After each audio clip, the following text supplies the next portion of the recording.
Hello दोस्तों आपका स्वागत है डार्क स्टोरीज बाई आरके में।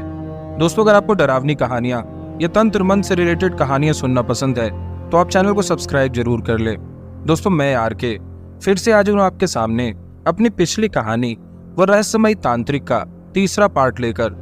दोस्तों, अगर आपने अभी पहला या दूसरा पार्ट नहीं सुना है तो पहले उसे जाकर जरूर सुने। दोस्तों, कहानी काफी इंटरेस्टिंग होने वाली है तो वीडियो को लाइक जरूर कर दे। चलिए बिना किसी देरी के कहानी को शुरू करते हैं। दोस्तों, अभी तक की कहानी में हमने जाना था देव ने रोहित को कर्ण पिशाचनी से मुक्ति दिला दी थी और अब उसके पिताजी के कहने पर देव रोहित के पैतृक गांव आया हुआ है। और जब वो गांव से बाहर टहलने गया था तब उसे एक लड़की गीत मिली थी जिसे वो अपने घर ले आया था और उसने घर में किसी को नहीं बताया था गीत के बारे में। और जैसे ही सुनिधि उस कमरे में आई थी, गीत कहीं अचानक गायब हो गई, जिसकी वजह से देव काफी परेशान था। कहानी को वहीं से शुरू करेंगे। सुनिधि के जाते ही मैंने अपना पूरा कमरा और साथ ही साथ वह दूसरा कमरा भी पूरा छान मारा। गीत का कहीं पता न चला। यूं अचानक वह कहाँ गायब हो गई, मुझे कुछ भी समझ में नहीं आ रहा था। कहीं मैं मनोरोगी तो नहीं हो गया जो खुद द्वारा बनाए गए एक काल्पनिक चरित्र से बात करने लगा था। अनेकों अनसुलझे प्रश्न मेरे सामने थे। इन्हीं सब बातों को सोचते हुए मुझे नींद आ गई। रात्रि में मैंने एक बड़ा ही विचित्र स्वप्न देखा। दृश्य इसी घर का लग रहा था, लेकिन अजीब बात यह है कि यह घर बिल्कुल नया सा लग रहा था। आंगन में गीत बैठी हुई थी। तभी एक लड़का आया और उसने गीत को पीछे से आलिंगन किया। गीत ने पीछे मुड़कर देखा और उसे जाने के लिए कहा। शायद वह गीत का प्रेमी था। तभी किसी के आने की आहट हुई तो वह लड़का पीछे के दरवाजे से बाहर निकल गया। सामने के दरवाजे से कई हथियारबद्ध लोग तभी वहां घुसे और गीत के माता पिता अंदर से जैसे ही बाहर आते हैं, उनमें से कई लोग उन पर टूट पड़ते हैं और बहुत ही बेरहमी से उनकी हत्या कर देते हैं। गीत यह देखकर पीछे के दरवाजे से बाहर भाग जाती है, पर कुछ दूर जाने पर ही ठोकर खाकर गिर पड़ती है।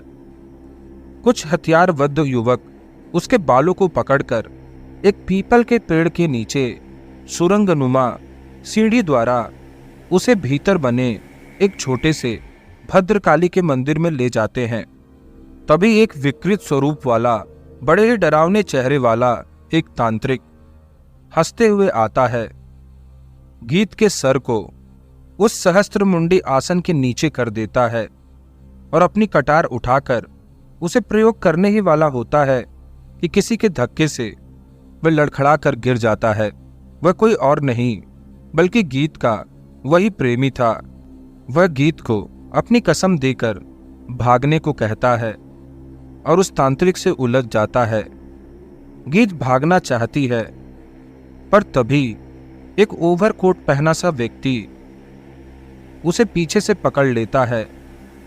उधर गीत की आवाज सुनकर उसके प्रेमी का ध्यान भटक जाता है और मौका पाते ही वह रहस्यमय तांत्रिक उसका सिर धड़ से अलग कर देता है। गीत यह देखकर जोर से चिल्लाती है, नीलकंठ!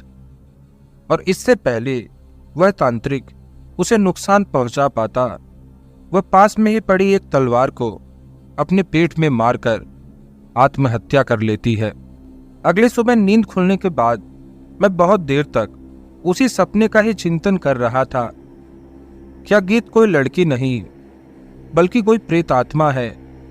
और वह ओवरकोट पहना शख्स कौन है?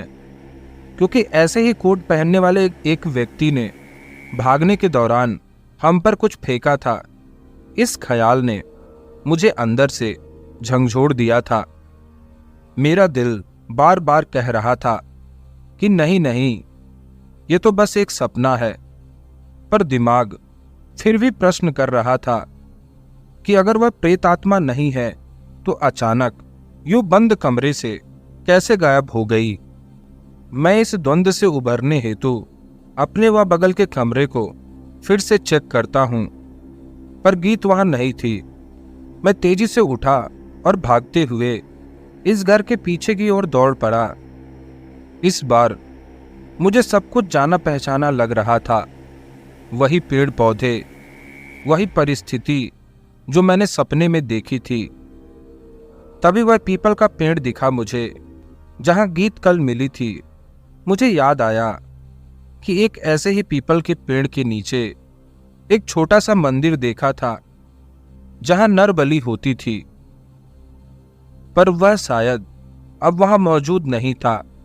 मैं बहुत देर तक उसे पुकारता हुआ पागलों की भांति खोजता रहा, वह नहीं मिली। थक कर वापस लौटकर उसी पीपल के चबूतरे पर बैठ गया।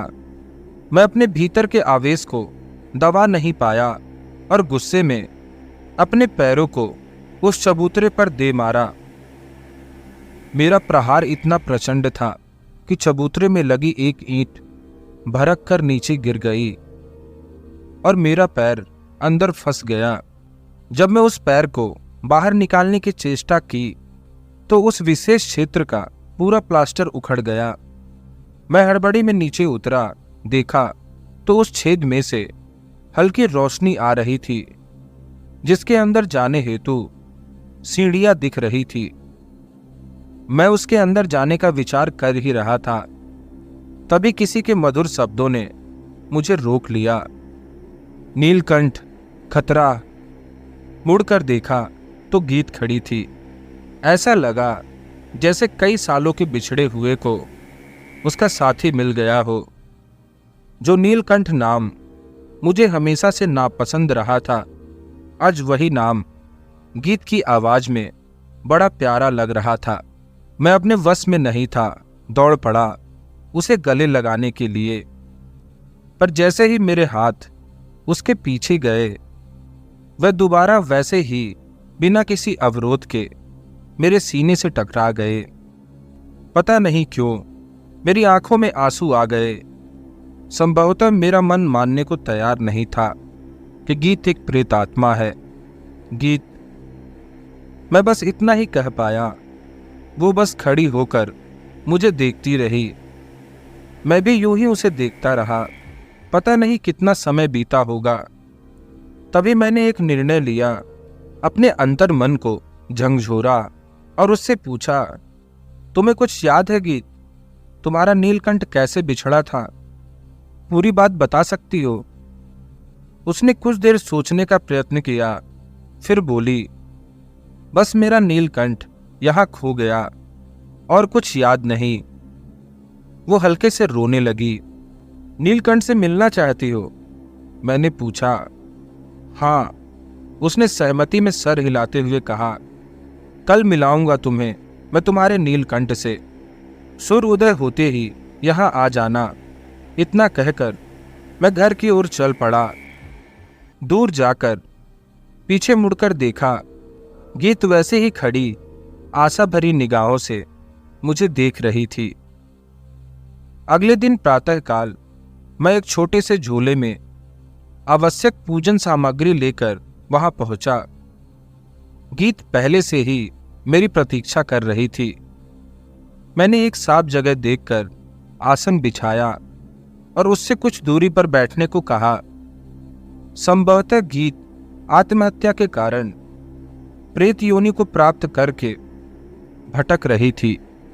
इसके माता पिता और नीलकंठ की मृत्यु हत्या के रूप में शायद पूर्व निर्धारित होगी, इसलिए वे सभी अपने कर्म अनुसार आगे की यात्रा पर निकल गए, परंतु गीत यहीं रह गई। मैंने सबसे पहले उसका श्राद्ध कर्म करने का विचार किया था, पर फिर उसे टाल दिया क्योंकि मुझे गीत के पूर्व कर्मों का ज्ञान नहीं था। इसलिए मैंने वैष्णव तंत्र के सर्वश्रेष्ठ उपाय को करने का निश्चय किया।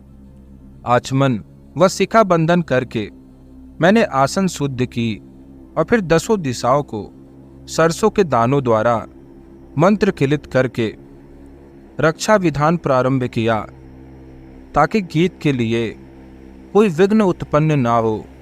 रक्षा विधान संपन्न करके मैंने रक्षा दीप प्रज्वलित करके गीत की मुक्ति हेतु संकल्प किया और उसे श्रीमद् भागवत भगवान के चरणों में समर्पित कर दिया। उसके पश्चात मैंने श्रीमद् भागवत महापुराण के अति पवित्र दसम स्कंद का आश्रय लिया और उसके पूर्वार्ध भाग का पाठ प्रारंभ किया। पाठ प्रारंभ करने के कुछ समय पश्चात ही धूल व मिट्टी से सने गीत के वस्त्र कांति पा रहे थे और उसके चेहरे पर भी एक विशेष तेज झलकने लगा था। रास पंचाध्यायी तक पहुंचने के उपरांत मैंने विश्राम लिया कुछ देर के लिए।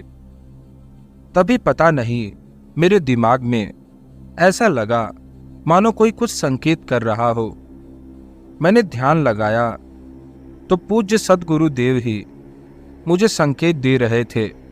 मैंने गीत को खड़ा होने के लिए कहा। वह तुरंत उठकर खड़ी हो गई। मैंने जमीन पर एक लकीर खींची और उसके किनारे पर भगवान के अति पवित्र शरणामृत को गिरा दिया। मैंने गीत को एक बार अच्छे से आखिरी बार निहारा और कहा, तुम्हारा नीलकंठ तुम्हारी प्रतीक्षा कर रहा है। इस लकीर को पार करो गीत। मेरे इतना कहते ही नीलकंठ नीलकंठ कहते हुए दौड़ पड़ी और जैसे ही लकीर के पार गई वह शून्य में विलीन हो गई। मैं वहीं बैठ गया। गीत का वह मासूम चेहरा बारंबार मेरी आंखों के सामने आ रहा था। मुझे जीवन में पहली बार किसी सांसारिक व्यक्ति से प्रेम की अनुभूति हुई थी और विडंबना देखिए कि वह एक प्रेत आत्मा थी। कुछ देर गीत की यादों में मैं मौन होकर यूं ही बैठा रहा। जब होश आया तो मैंने सद्गुरुदेव और भगवान के चरणों में प्रणाम करके कहा कि धन्य है यह भागवत की वार्ता जिसके कुछ अंशों के श्रवण व पाठ से ही प्रेतात्मा को मुक्ति मिल गई। मेरे नेत्र सजल थे। मैं हल्का प्रसन्न भी था कि सालों से भटकती गीत अब मुक्त थी और दुख इस बात का था कि गीत को मैं नीलकंठ से नहीं मिला पाया था। साथ ही मुझे आश्चर्य इस बात का था कि एक प्रेतात्मा होकर भी गीत मेरे निकट आई कैसे। संभवतः वह एक दुखी और पीड़ित आत्मा थी जिसके किस्मत में मेरे हाथों मुक्त होना निश्चय था।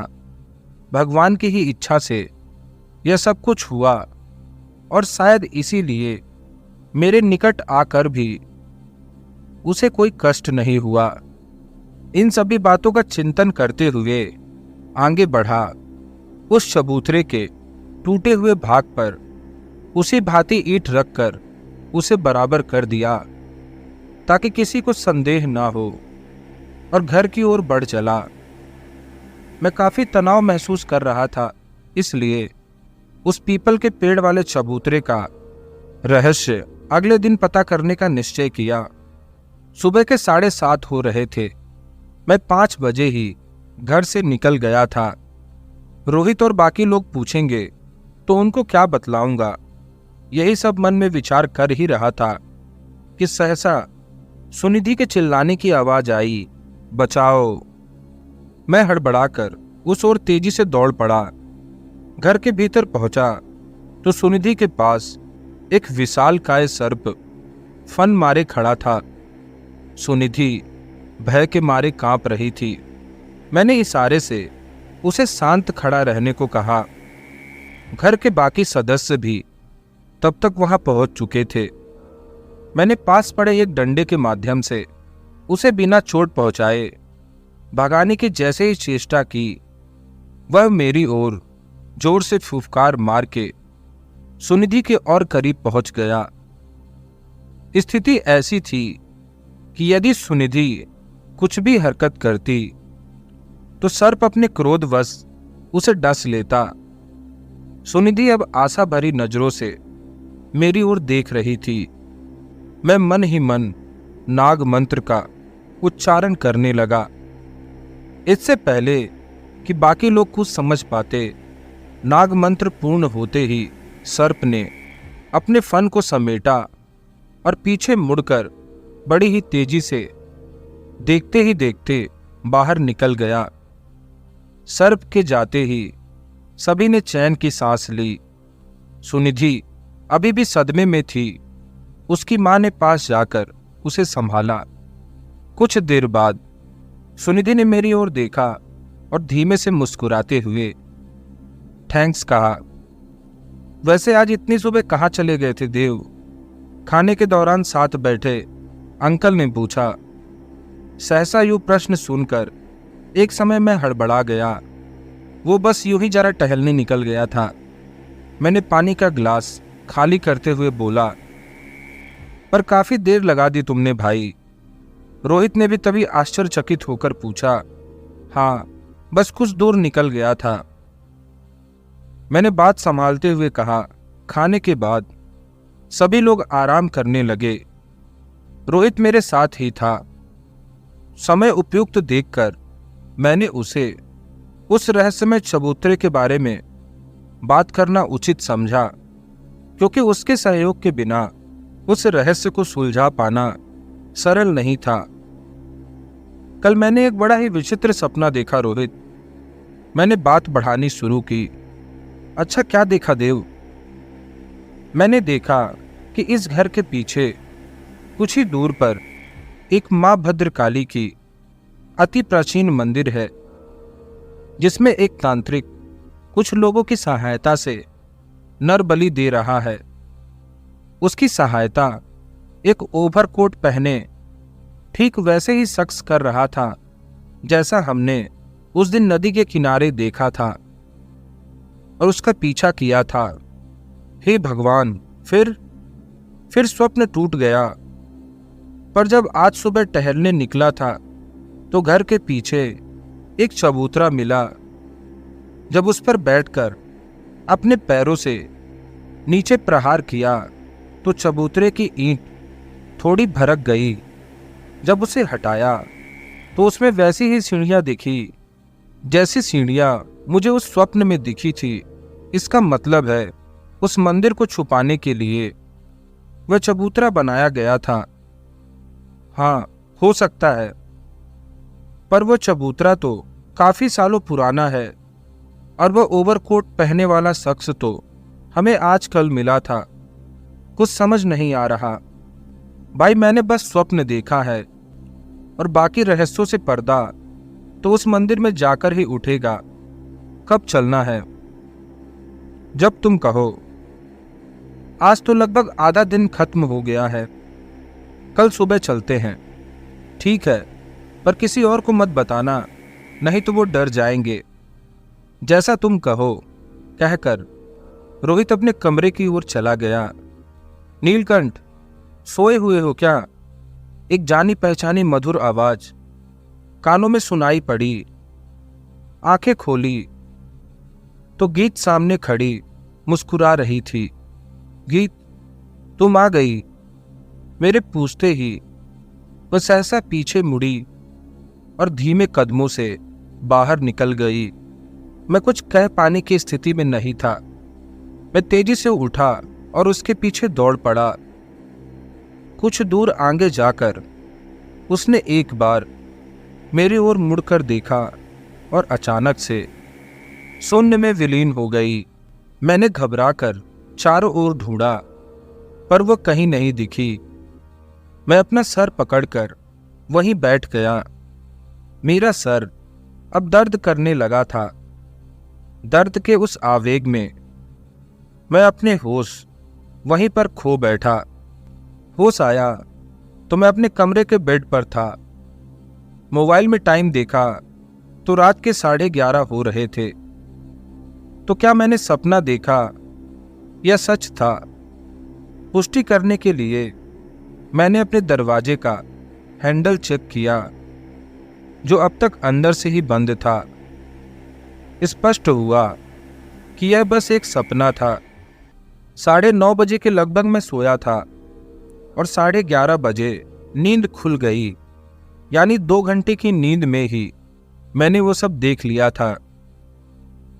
मैंने दोबारा सोने का प्रयास किया, पर नींद नहीं आई। मेरी आंखों के सामने बार बार गीत का वही मासूम मुस्कुराता हुआ चेहरा छा जा रहा था। मैंने अपने दिल को समझाने का भी प्रयास किया कि वो अब जा चुकी है और वो जहां भी है अब खुश है, पर अंदर बस एक ही आकांक्षा उठती रही कि काश एक बार वो और मिल जाए, बात हो जाए। जब ना रहा गया तो मैंने धीरे से बाहर का दरवाजा खोला और बाहर निकल गया। मेरे कदम स्वतः ही आगे बढ़ चले। उस अमावस की रात में कुछ भी देख पाना असंभव प्रतीत हो रहा था। एकदम घुप अंधेरा छाया हुआ था। मैं बस एक अंदाजे पर आगे बढ़े जा रहा था। वातावरण में छाया हुआ सन्नाटा भय उत्पन्न कर रहा था। बीच बीच में जंगली जीव जंतु की आवाजें भी आ रही थी। गीत से मिलने के आवेश में मैं उस समय निकल तो आया था, पर आभास हो रहा था आखिर क्यों मैं पागलों की भांति यहां चला आया। मन में लौटने का विचार आने ही लगा था कि सामने वही चबूतरा दिखलाई पड़ा। वैसे तो काफी अंधेरा था, पर क्योंकि मैं काफी बार इस जगह हो आया था तो मुझे आसपास के परिवेश का अंदाजा हो गया था। मैं पुनः ना जाने क्यों उस चबूतरे की ओर खींचा चला गया। गीत की याद मेरे दिलो दिमाग में फिर से छाने लगी। मैं वहीं बैठ गया और आंखें बंद करके उससे मानो जुड़ने का प्रयास करने लगा। मेरा पहली बार उसको देखना, उसका मुझसे दूर भागना, मुझे नीलकंठ कहकर पुकारना, सब याद आने लगा था। प्रेम पहली बार या दूसरी बार नहीं होता है, बस हो जाता है।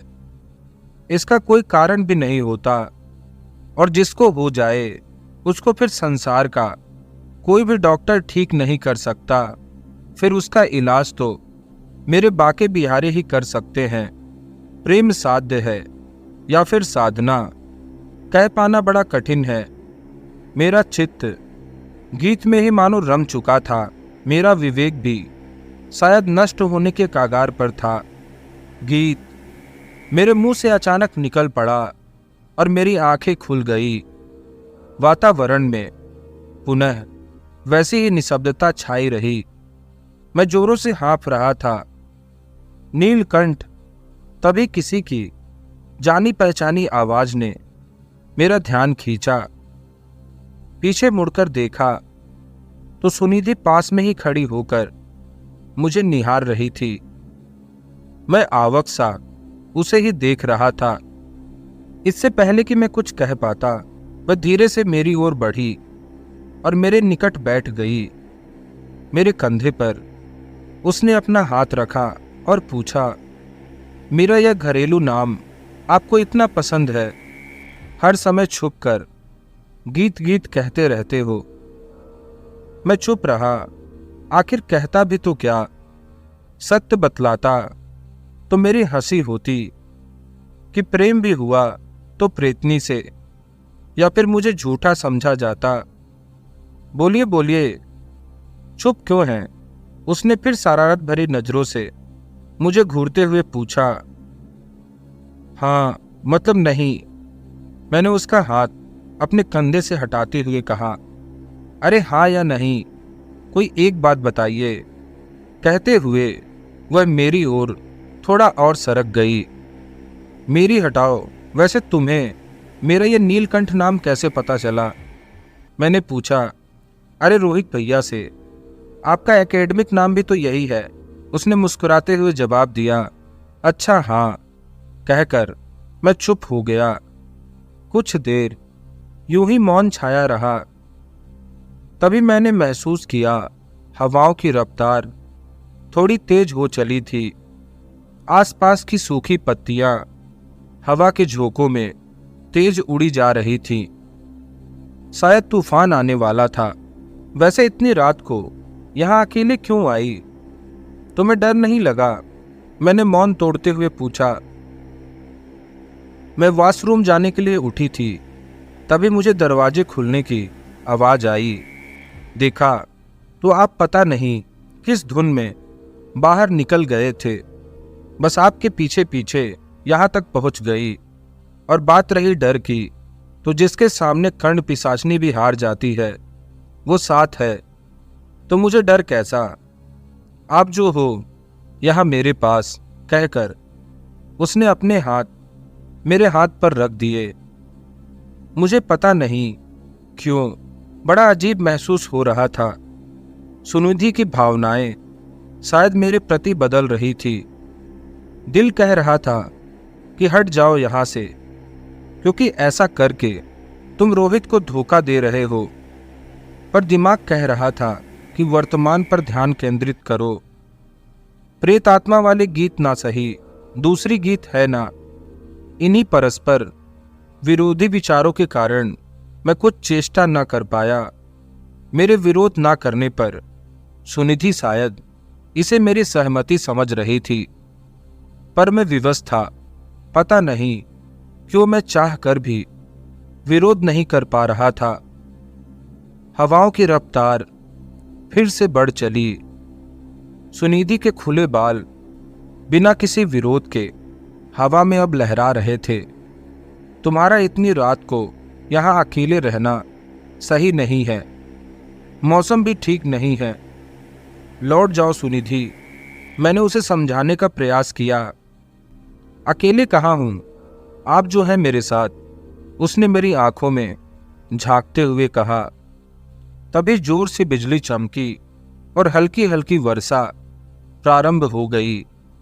हालांकि चबूतरे के ऊपर स्थित पेड़ के कारण हम तक बूंदें नहीं पहुंच रही थी, पर यहां रुकना उचित नहीं था। यहां तक कि गीत से मिलने का भूत भी मेरे दिमाग से उतर चुका था। तभी सुनिधि उठ खड़ी हुई। मैंने सोचा शायद अब ये घर चलने को कहेगी।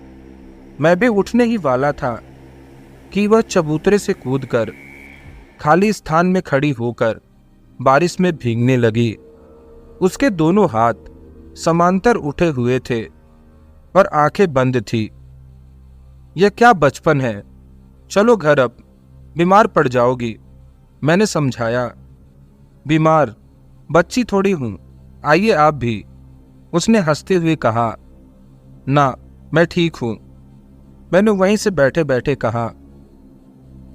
मैं तो बस जल्दी से जल्दी घर पहुंचना चाहता था, क्योंकि इतनी रात्रि में अकेले इसके साथ देखकर घर वाले पता नहीं क्या सोचेंगे। बस यही विचार मन में उठ रहा था, पर इसे अकेले छोड़कर जाना भी उचित नहीं था। आप बारिश से डरते हैं, उसने व्यंग में कहा। नहीं, तो फिर वहां पेड़ के नीचे क्यों डर कर बैठे हैं? मेरा मन, एक बात बतलाइए, आप किस मिट्टी के बने हैं? उसने झुंझला कर कहा। जिस मिट्टी से तुम बनी हो, मैंने गर्व से मुस्कुराते हुए कहा। अच्छा, वाकई, देखते हैं, कहकर उसने अपना टॉप उतार कर फेंक दिया। बारिश अब और तेज हो चली थी। मैं उसके इस अप्रत्याशित व्यवहार से सन्न रह गया। कुछ देर बाद चबूतरे से नीचे उतरकर अपनी नजरें नीचे करके मैं धीरे धीरे उसकी ओर बढ़ चला। पास ही पड़े उसके टॉप को उठाया और देने के लिए जैसे ही हाथ बढ़ाया, वह धीमे कदमों से पीछे हट गई। मैं फिर हल्का आगे और बढ़ा और वह पीछे हटकर खड़ी हो गई। तेज बारिश में मैं भी अब पूरी तरह भीग चुका था। उसके इस व्यवहार के कारण जहां मेरे चेहरे पर हल्का गुस्सा था, तो वहीं वो अपने होठों को अंदर दबाए मुस्कुराए जा रही थी। अमावस की अंधेरी रात में भी उसके अंग की कांति अलौकिक थी। बीच बीच में चमकने वाली बिजली में दृष्टिगोचर उसका गोरा बदन ऐसे चमक उठता था मानो इस अमावस की रात्रि में स्वयं चांद धरती पर उतर आया हो। उसके बदन से टकराती बारिश की बूंदें भी मानो उन्मत्त होकर यत्र तत्र बिखर रही हो। अब तो मैं भी भीग गया ना, तुम्हारी बात मान ली, अब घर चलो, मैंने खुद को संभालते हुए कहा। प्रति उत्तर में बस मौन छाया रहा। वो बस मुझे ही निहार रही थी। कुछ देर बाद मैं फिर से उसकी ओर धीमे कदमों से बढ़ा चला। उसका लहजा बदला सा लग रहा था, जो मुझे हल्का भयभीत कर रहा था। वो फिर धीमे कदमों से पीछे हटने लगी और अचानक पीछे मुड़कर खिलखिलाती हुई दौड़ पड़ी। मेरा दिल अब अनिष्ट की आशंका से कांप उठा। रुक जाओ, पागल हो गई हो क्या? मैंने लगभग चिल्लाते हुए कहा। उसने अनसुना कर दिया। तभी मेरा पांव बारिश के कारण कीचड़ में फिसल गया और मैं गिर पड़ा। वह जोर से खिलखिलाई। मैंने उठने का प्रयास किया पर असफल रहा। शायद हल्की मूंछ आ गई थी। मैं वहीं बैठा रहा। मुझे ऐसी हालत में देखकर वह रुकी और फिर कुछ देर रुककर मेरी ओर दौड़ पड़ी। आप ठीक हो? उसने हड़बड़ाकर पूछा। मैं चुप रहा। उसने सहारा देकर मुझे उठाना चाहा, पर दर्द के चलते मैंने रोक दिया। सहसा पता नहीं क्यों वह मुझसे लिपट गई। मैं उसकी धड़कन महसूस कर सकता था, जो काफी तेज से धड़क रही थी। सॉरी कहकर वो और कसकर लिपट गई। ऐसा लग रहा था स्वयं रति अपने अनंग को मान में देखकर उसे मना रही हो। जिसे पानी को पीने से काम आदि विकार दूर हो जाते हैं, वही पानी आज बारिश के रूप में उसी विकार को और बढ़ावा दे रहा था। मेरा खुद पर से संयम हट चुका था। तूफान वाकई आ चुका था। अकस्मात मेरी नींद खुली और मैं जमीन पर उसी अवस्था में लेटा हुआ था। समय का सही अंदाजा लगा पाना मुश्किल था, पर अनुभव के आधार पर लग रहा था मानो भोर होने वाली है। आसपास कहीं सुनिधि को ना पाकर मैं चिंतित हो गया। वैसे भी रात की घटना के कारण खुद पर बड़ी लज्जा आ रही थी। मैं खुद को कोसे जा रहा था। बड़ी मुश्किल से खड़ा हो पाया। कुछ ही दूर वह चबूतरा नजर आ रहा था, पर आश्चर्य ये था कि उसके आसपास की काफी ईंटें बिखरी हुई थी। कहीं सुनिधि उसके अंदर तो नहीं चली गई, सोचकर ही मैं हड़बड़ा गया। मैं लड़खड़ाते हुए उस ओर बढ़ा। पास जाकर देखा तो ईंट हटाने के कारण मंदिर की सीढ़ियां स्पष्ट दिखाई दे रही थी। मैं हल्का झुककर उसमें प्रवेश कर गया। अंदर गुप्त अंधेरा था, पर गर्भगृह के पास से हल्की मध्यम रोशनी आ रही थी। पास पहुंचा तो मैंने पाया कि मंदिर के गर्भगृह का मुख्य दरवाजा सामने से बंद था। अंधेरे में लगभग टटोलते हुए बगल में आती रोशनी के पास पहुंचा तो खिड़की से दिखने वाले दृश्य से मेरे रोंगटे खड़े हो गए। अंदर वही ओवरकोट पहने शख्स ने सुनिधि को पीछे से पकड़ रखा था। सुनिधि लाल साड़ी पहने खड़ी थी। उसके गले में फूलों की माला थी। बाल खुले हुए थे। आश्चर्य ये था कि वह कोई विरोध नहीं कर रही थी। मैंने जोर से आवाज लगाई, पर शायद उस तक मेरी आवाज नहीं जा पा रही थी। मैं भय के मारे पसीने में तरबतर हो गया। तभी वह रहस्यमयी सन्यासिनी प्रकट हुई। उसके हाथों में वही तीक्ष्ण धार वाली नंगी कटार थी। मैंने उसकी मनसा भांपकर उस कांच की खिड़की पर अपने हाथों द्वारा जोर से प्रहार किया, पर आश्चर्य, कुछ भी असर नहीं हुआ। तभी उस तांत्रिक की दृष्टि मुझ पर पड़ी। उसकी लाल लाल सुर्ख आंखें भय उत्पन्न करती थी। वह खिलखिलाया और फिर इशारे से सुनिधि को उस सहस्त्र मुंडी आसन पर विराजमान मां भद्रकाली के निकट ले आया। मैं लगभग कांपने लगा। मैं जोर से चिल्लाया, पर शायद सुनिधि होश में नहीं थी। मैं अपने दर्द को भुलाकर मुख्य किवाड़ के पास पहुंचा, पूरी ताकत के साथ उस पर प्रहार करने लगा, पर सफलता नहीं मिली। हड़बड़ाकर पुनः उस खिड़की के पास पहुंचा तो वह तांत्रिक कुछ मंत्र बुदबुदा रहा था। मेरी धड़कन बढ़ने लगी। मैं पागलों की भांति लगातार खिड़की पर अपने हाथों से प्रहार करने लगा। उस ओवरकोट पहने शख्स ने सुनिधि को घुटनों के बल झुका दिया। इससे पहले कि मैं समझ पाता, उस तांत्रिक ने मेरी ओर रहस्यमय मुस्कान से देखा और अपनी रक्त पिपासु कटार को पूरी आवेग में चला दिया। खच्च की आवाज के साथ सुनिधि की गर्दन उसके धड़ से अलग हो चुकी थी। खून के छींटे उड़कर खिड़की तक आ पहुंचे थे। नहीं, मैं निष्प्राण सा महसूस कर रहा था। सब कुछ मानो खत्म सा हो गया था।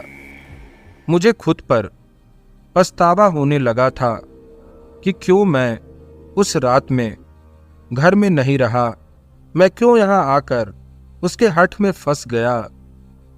तभी मन में संकल्प उठा कि सुनिधि के प्राण हरने वाले इन तांत्रिकों को मैं नहीं छोड़ूंगा। मैंने अपने आंसू पोंछे और दोबारा पूरे आवेग में खिड़की पर प्रहार किया। उस आवेश भरे प्रहार ने उस कांच के कई टुकड़े कर डाले। मैं तुरंत ही उसमें कूदकर गर्भगृह में प्रवेश कर गया। अंदर पहुंचते ही आश्चर्यचकित हो उठा। वहां ना सुनिधि थी, ना तांत्रिक, बस मकड़ियों की असंख्य जालियों से भरा हुआ खाली गर्भगृह। मेरे बुद्धि ने काम करना बंद कर दिया था। गर्भगृह को देखने से ऐसा प्रतीत हो रहा था मानो बरसों से किसी ने अंदर प्रवेश ना किया हो।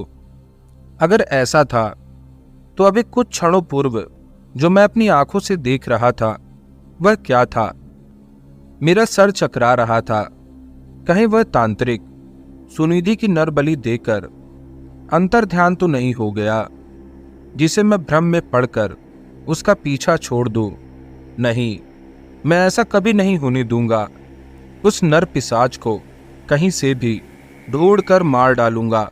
ऐसा विचार करके मैंने मां भद्रकाली को प्रणाम करके गर्भगृह के मुख्य दरवाजे पर अपने कंधे का भरपूर प्रहार किया।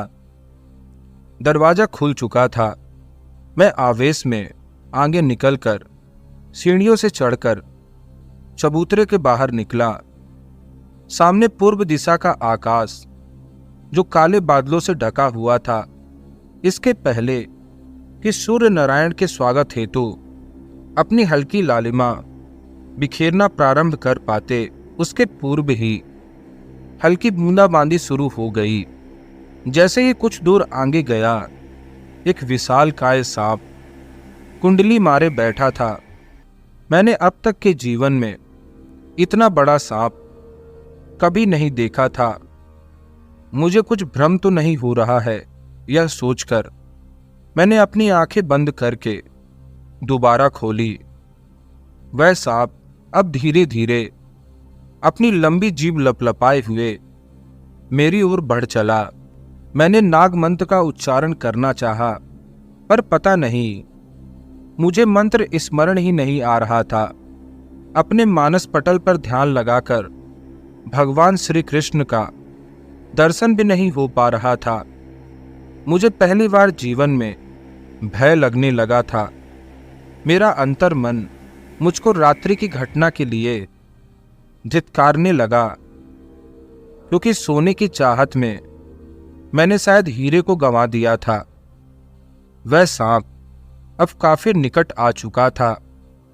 मैंने बड़ी मुश्किल से अपने शरीर की ऊर्जा एकत्रित की और पीछे मुड़कर तेजी से भागा। मैं पीछे बिना देखे बस भागे चला जा रहा था। घर अब दिखने लगा था। तभी ना जाने कहां से मेरे पैरों में ठोकर लगी और मैं गिर पड़ा। बारिश अब तेज हो गई थी और इसी बीच मेरी चेतना धीरे धीरे लुप्त हो गई। कैसे हुआ ये सब पता नहीं। मैं सुबह जब इसके रूम में गया तो यह नहीं था। सुनिधि से पूछा तो बोली कि वो बाहर टहलने निकले हैं। फोन भी रूम पर ही था। जब घर के पीछे गया तो जमीन पर बेहोश पड़ा था। वो चिंता की बात नहीं है, थोड़ी कमजोरी हो गई है। मैंने इंजेक्शन दे दिया है, थोड़ी देर में इसे होश आ जाएगा। चलता हूं मैं अब। धन्यवाद डॉक्टर साहब, रोहित ने कहा। चेतना लौटने पर मुझे उपरोक्त वार्तालाप का स्वर सुनाई पड़ा। आंख खोलने की अभी भी हिम्मत नहीं हो रही थी, पर सुनिधि का नाम सुनकर चौंक गया। क्या वह ठीक है? अगर हाँ, तो उस मंदिर में जो देखा था वह क्या था? कहीं मेरे कान तो नहीं बज रहे। कुछ देर बाद अच्छा महसूस होने पर जब आंखें खोली तो सुनिधि को अपने पास बैठा हुआ पाया। मेरी हालत बड़ी अजीब हो गई। कहीं सुनिधि भी गीत की भांति अब प्रेत तो नहीं बन गई है, या फिर कहीं मैं जागृत अवस्था में सपना तो नहीं देख रहा हूं।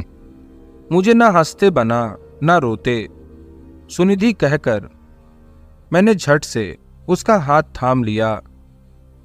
उसके हाथों के कोमल स्पर्श के अनुभव से पक्का हो गया कि यह सुनिधि ही थी। कहाँ चली गई थी तुम? मैंने अचानक से पूछ लिया। अरे आप ठीक तो हैं? हम लोग कितना डर गए थे, उसने भावुक होते हुए कहा। डर तो मैं गया था, अचानक से तुम्हें अपने पास ना पाकर। कहाँ चली गई थी? मैंने हल्के नाराजगी भरे स्वर में पूछा। वह चुप रही, बस मेरी ओर हल्के से देखती रही। कुछ बोलोगी भी? मैंने उसे चुप देखकर पूछा। हाँ, वो कीचड़ और बारिश से खराब हुए कपड़े बदलने घर लौट गई थी। घर वाले देखते तो क्या सोचते? उसने सर नीचे करके कहा। उसके बोलने के ढंग में पश्चाताप झलक रहा था। जो सुनिधि कुछ घंटों पहले शेरनी की भांति उस जंगल में उन्माद थी, वो अब एक गौ की भांति सिर नीचे किए बातें कर रही थी। तो मुझे क्यों नहीं जगाया? मैंने पूछा। काफी देर वह चुप रही, फिर कुछ देर बाद सॉरी उसने धीमे से कहा और उठकर जाने को हुई। वैसे घर से पहले उस चबूतरे के पास गई थी? मैंने फिर पूछा। नहीं तो बस होश आया तो लाज और भय के मारे सीधे घर चली आई। सोचा कि आप तो कुछ बहाना बनाकर अपना बचाव कर ही लेंगे, उसने लड़खड़ाते हुए जवाब दिया। अच्छा किया कहकर मैंने अपना हाथ झटके से छुड़ा लिया। वह रूम छोड़कर बाहर निकल गई। मेरे होश में आने की बात सुनकर रोहित और उसके माता पिता मुझे देखने आए। मेरे स्वास्थ्य के कारण 2 दिन बाद घर लौटने की योजना बनी। रोहित के पूछने पर मैंने बहाना बनाया कि सुबह सुबह ही उस चबूतरे के पास चला गया था। ईंट हटाने लगा तो बारिश शुरू हो गई। लौटते वक्त दौड़कर आ रहा था तो ठोकर लगी और गिर पड़ा। वह हल्का नाराज हुआ कि जब साथ चलने की बात थी तो अकेले क्यों गए। बड़ी मुश्किल से उसे समझा पाया। इस बीच सुनिधि से मेरी कोई विशेष बात नहीं हुई, न उसने कोई प्रयास किया और न ही मैंने कोई चेष्टा की। वैसे भी अब उससे दूर रहने का ही विचार करने लगा। उसका अचानक रात्रि को बहकाना, फिर बिन बताए छोड़कर चले जाना मुझे अच्छा नहीं लगा। उस मंदिर की घटना और उस विशालकाय सांप का रहस्य अब भी मेरे समझ से बाहर था। इन्हीं सब विचारों में दिन कट गया। रात के लगभग 1:30 बजे किसी विचित्र आवाज के कारण मेरी नींद खुली। बिस्तर से उठकर देखा तो वही विशालकाय सांप कुंडली जमाए मेरे पैरों के पास बैठा था। परंतु आश्चर्य ये था कि इस बार मेरे अंदर किसी भी प्रकार का भय नहीं था। मैं वहीं शांत बैठा रहा। मेरा आत्मविश्वास पुनः लौट आया था। क्यों भाई, मेरा पीछा क्यों कर रहे हो? कुछ चाहिए तो बताओ, ऐसे बार बार तंग मत करो। मैंने उसे देखकर धीरे से बड़बड़ाया। बाद में हंसी भी आई कि सांप से भला कौन बात करता है। मैं ये सोच ही रहा था कि एक बड़ी पतली आवाज गूंजी, आपको डर नहीं लगा इस बार? मैं चौंक गया। इधर उधर देखा तो कोई नहीं था। क्या वाकई इस सांप ने कुछ कहा है? नहीं नहीं, मेरे कान बज रहे हैं। आजकल ना जाने क्या क्या देखने लगा हूं, क्या क्या सुनने लगता हूं। सोचकर मैं इसे अपना भ्रम मानकर हंसने लगा। अब हंस क्यों रहे हैं? फिर वही आवाज गूंजी। सामने देखा तो वह सांप अब धीरे धीरे एक विशालकाय मानव शरीर में परिवर्तित हो गया था। बड़ा ही घिनौना सा चेहरा था। सर पर 2 लंबी सींग थी। नाक की जगह बस 2 छिद्र थे। जब वह बोलता था तो उसकी नाक के छिद्र से हवा निकलती थी, जिससे उसकी आवाज सीटी जैसी पतली सुनाई पड़ती। दोनों पांव धरती से कुछ ऊपर टिके हुए थे। सुबह की घटना के लिए क्षमा प्रार्थी हूं, उसने दोनों हाथ जोड़कर कहा। पर आप कौन हैं और मेरा पीछा क्यों कर रहे हैं? मैंने चौंकते हुए पूछा। मैं एक ब्रह्म राक्षस हूं, आपका ऋणी हूं नीलकंठ, इसलिए आपके पीछे आया, उसने शांत भाव से उत्तर दिया। अच्छा, पर मैंने आपकी क्या सहायता की भला? एक वर्षों पुराने सांप से आपने मुझे मुक्ति दिलाई है, जरा विस्तार में बतलाइए। ब्रह्म राक्षस थोड़ी देर चुप रहा और फिर बतलाने लगा। मेरा निवास यहीं पास के जंगल में एक पीपल के वृक्ष पर था। एक बार स्वभाववश मैंने एक महात्मा जो भजन में तल्लीन थे, उन्हें डराने हेतु आंधी का रूप धरा। जब इससे काम न बना तो अपने भूत प्रेत आदि सेवकों को भेजा, पर वे उस महात्मा के भजन में प्रभाव के कारण उसके निकट तक ना जा सके। अंत में मैंने ईंट पत्थरों की बारिश शुरू कर दी, जिससे उन महात्मा की समाधि टूट गई। अपने भजनों के प्रभाव से उन्हें सारी बातों का बोध हो गया। उन्होंने बिना देर किए मुझे मंत्र पास में बांधकर उसी वृक्ष के नीचे बंधक बना दिया। अपने को असहाय जान जब उनसे क्षमा मांगी तो उन्होंने कहा, जब किसी वैष्णव भक्त का विवेक कुछ क्षणों के लिए नष्ट हो जाएगा और वह इस स्थान पर उसके द्वारा अपवित्र हो जाएगा, तो तेरी मुक्ति हो जाएगी। मैंने लगभग 700 वर्ष इस दिन की प्रतीक्षा की थी। कुछ समय के लिए तो निराश हो गया कि भला कोई वैष्णव भक्त विवेकहीन कैसे हो सकता है। पर जब कल रात्रि को सुनिधि के साथ विहार के दौरान उस पीपल के पेड़ के निकट की भूमि पर आपके तेज का स्पर्श हुआ, मैं उसी क्षण मुक्त हो गया। इसी के लिए इस उपकार का ऋण चुकाने आया हूं। कहिए क्या सहायता कर सकता हूं आपकी? मेरे बिहारी जी ने मना दो, रूठ गए हैं शायद हमसे, मैंने हल्की उदास होते हुए कहा।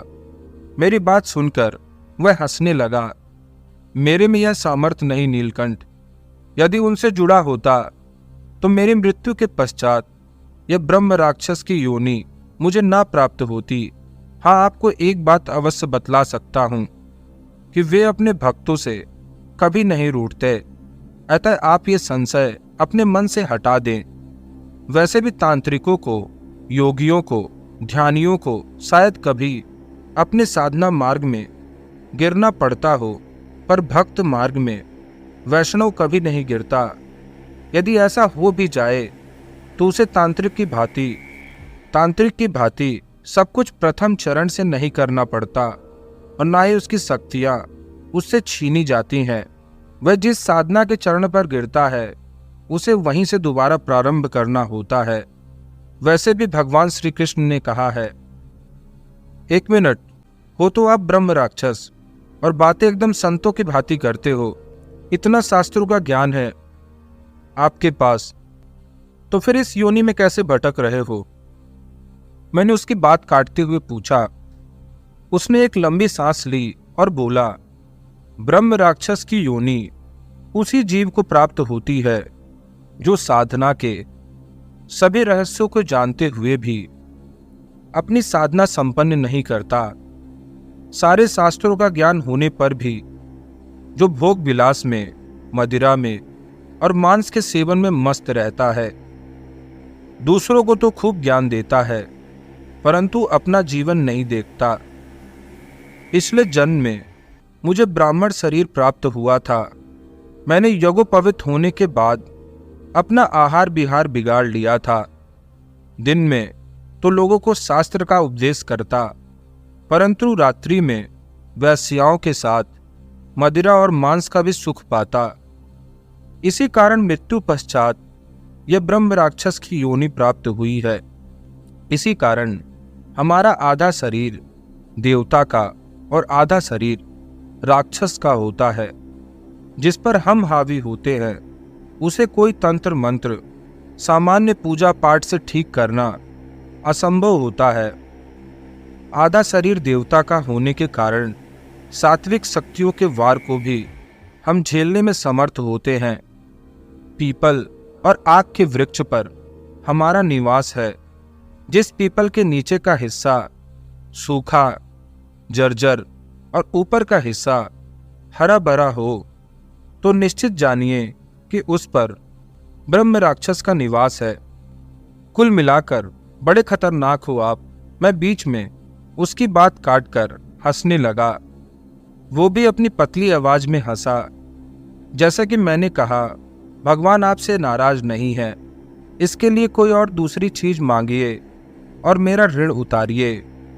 मुझे अक्सर एक रहस्यमय तांत्रिक दिखता है, कभी सपने में तो कभी जागते हुए, पर कुछ समझ नहीं आता। क्या मैं थोड़ा बीमार हूं? यदि संभव हो तो आप बताओ। यह कहकर मैंने पिछली रात की सारी बातें उसे विस्तार में कह डाली। यह सुनते ही उसने अपनी आंखें बंद की और अजीब सी आवाज निकाली। कुछ देर बाद 2 भयंकर प्रेत प्रकट हुए। उन खबरी प्रेतों को उसने सारी बात पता लगाने का आदेश दिया। उसका आदेश मिलते ही वह गायब हो गए। इतना देर जागते रहने के कारण मुझे थोड़ी प्यास लगी। मैं उठकर जैसे ही टेबल की ओर बढ़ा, वह ब्रह्म राक्षस बड़ी तेजी से पीछे की ओर हट गया। मुझे बड़ी हंसी आई। आप ऐसे क्यों डर रहे हैं, जैसे मैं खुद कोई बड़ा प्रेत हूं? मैंने हंसते हुए पूछा। आपका स्पर्श होने पर मुझे भयंकर पीड़ा होगी। हम लोग वैष्णव भक्त का कुछ भी नहीं बिगाड़ सकते, उसने सहज भाव से कहा। मैं मन ही मन में भावुक हो उठा कि वे भगवान अपने भक्तों से कितना दुलार करते हैं, अपराध होने पर भी क्षमा कर देते हैं। मेरा आत्मविश्वास अब लौटने लगा था। संभवतः मेरे चित्त को बिगाड़कर, मेरी बुद्धि हर कर भगवान इस ब्रह्म राक्षस को मुक्त करवाना चाहते थे। इसीलिए उन्होंने यह लीला की। उनकी प्रबल माया के कारण बड़े से बड़े ऋषि, महात्मा भी मोहित हो जाते हैं। तो हम साधारण जीवों का क्या सामर्थ्य, लेकिन हाँ, उनकी हर लीला में कुछ न कुछ अच्छाई और रहस्य अवश्य छिपा होता है। पानी पीकर जैसे ही मैं दोबारा बिस्तर पर बैठा, तब तक दोनों खबरी प्रेत लौट चुके थे। उन्होंने अपने विचित्र भाषा में उस ब्रह्म राक्षस से कुछ कहा और गायब हो गए। आपके मित्र रोहित के परिवार पर बड़ा संकट है। कैसा संकट? महाअघोरी तांत्रिक कपाला इन सब के पीछे पड़ा हुआ है। कपाला? पर वो क्यों? दोस्तों, आखिर तांत्रिक कपाला कौन है और वो रोहित के परिवार को क्यों नुकसान पहुंचाना चाहता है? और ब्रह्म राक्षस देव को और क्या क्या बताता है, जानेंगे कहानी के अगले पार्ट में। दोस्तों, यह कहानी आगे चलकर और भी ज्यादा इंटरेस्टिंग होने वाली है। इसमें आपको एक तांत्रिक युद्ध भी देखने को मिलेगा। तो अगर आपको कहानी पसंद आ रही है तो मुझे कमेंट में जरूर बताइएगा और चैनल को सब्सक्राइब करना ना भूलें। मिलते हैं किसी और वीडियो में, तब तक के लिए ख्याल रखें। धन्यवाद।